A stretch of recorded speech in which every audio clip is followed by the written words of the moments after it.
saurara mana saboda taron addu'a muka ce mun zo ba taron biki ba. Ya kamata musamman wannan matsalar da muka samu ta generator mu ba a bada haɗin kai tunda ba haka muka so mu yi wannan taron ba. Mun so a yi da loudspeaker da kowa zai iya ji. Da farko muna da wa Allah godiya ga ni'imar da ya mana ta ara mana lokaci kuma damar da ya ba mu. Muna kuma da wa Allah godiya bisa irin abubuwan da Allah subhanahu wataala yake nuna mana a cikin wannan masana'anta da 'ya'yan wannan masana'anta.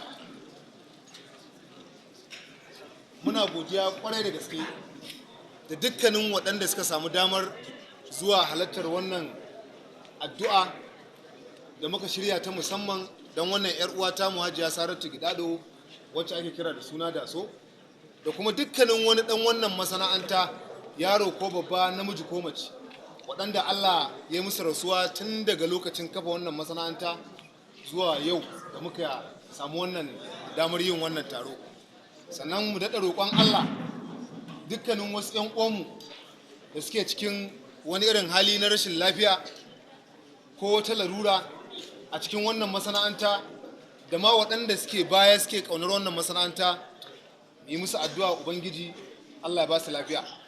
Abu na uku, taro ne da za mu yi amfani da wannan dama mu daɗa yi wa ita kanta wannan masana'anta addu'a. Dukkanin wata fitina da take taso mata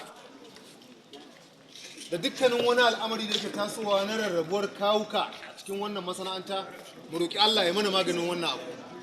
Mai kuma yi fatan kwanciyar da masana'antar ta yi dangane da sha'anin in ban ware ka ba Allah ya tsine mu.